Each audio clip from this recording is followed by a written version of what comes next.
नमस्कार साथियों। साथियों, आज के टॉपिक में आप लोग जानेंगे कि एक बहुत ही महत्वपूर्ण अपडेट उत्तर प्रदेश में बँटवारे को लेकर जो हुआ है उसके बारे में हम जानकारी करेंगे। क्योंकि कई वाद बँटवारा वाद जो है वो कैंसिल हो रहे हैं और अगर आप नए एडवोकेट हैं या आप कोई भी बँटवारा वगैरह कराना चाह रहे हैं तो ये वीडियो आपके लिए काफ़ी इम्पोर्टेंट है। साथियों, यहाँ पे आप देख सकते हैं 116 का वाद था। यहाँ पे आप देख सकते हैं 116 का थोड़ा वो हमने वो कर दिया ब्लर, ठीक है ना? तो उसमें हुआ क्या कि भाई यहाँ पे मिन-जुमला नंबर था, लेकिन यहाँ पे इन्होंने 116 में दावा कर दिया।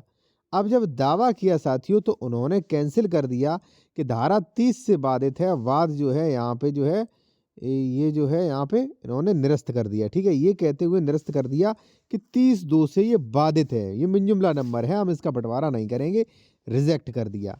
अब उसी के संबंध में क्या कहा है सरकार ने वो आप समझें और मैं आपसे कहूँगा अगर आप विशेषज्ञ द्वारा किसी भी मैटर पे कंसल्टेशन करना चाहते हैं तो हमारा कॉन्टैक्ट नंबर वीडियो के डिस्क्रिप्शन में मेंशन किया गया है, या कोई आप डॉक्यूमेंट्स दिखवाना चाह रहे हैं कि ज़मीन का जो है बँटवारा किस सेक्शन में होगा तो वो भी दिखवा सकते हैं।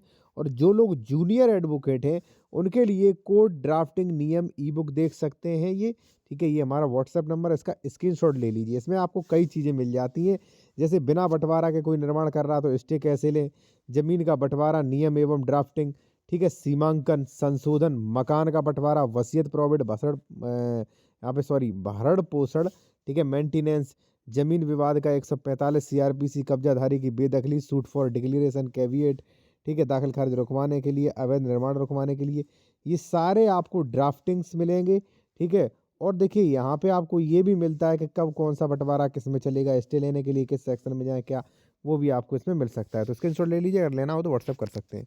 सीधा अपने टॉपिक पे आते हैं। देखिए यहाँ पे क्या साथियों है कि सचिव एवं आयुक्त राजस्व परिषद कंचन वर्मा ने इस संबंध में सभी मंडलायुक्तों और जिला अधिकारियों को निर्देश भेज दिए, जिसमें कहा गया कि उत्तर प्रदेश राजस्व संहिता में दी गई व्यवस्था स्पष्ट निर्देश के बाद भी यह जानकारी मिल रही है कि मिन-जुमला धारा 116 के तहत किसी भूमिधर द्वारा जोत के विभाजन के लिए एसडीएम न्यायालय में वाद प्रस्तुत किए जाने पर उसे सुनने योग्य न बताते हुए खारिज कर दिया जाता है। एसडीएम के इस फैसले से नाराज होकर वादी हाईकोर्ट के समक्ष वाद दायर कर रहे हैं। हाईकोर्ट एसडीएम के आदेशों को खारिज करते हुए उत्तर प्रदेश राजस्व संहिता धारा 116 के अंतर्गत जोत विभाजन के लिए अंतिम डिग्री तैयार करने के आदेश दिए गए हैं, ठीक है? यहाँ पे आप देख सकते हैं, ठीक है? अब परिषद स्तर पर देखने में आया कि अधिकतर एसडीएम न्यायालय में इस तरह के वादों को खारिज कर दिया जाता है। और भाई क्यों ना किया जाए, क्योंकि इसकी जो है मिन-जुमला नंबर 30(2) में तो करना चाहिए, लेकिन वो कह देते एडीएम न्यायालय इसके लिए वो है, ठीक है ना?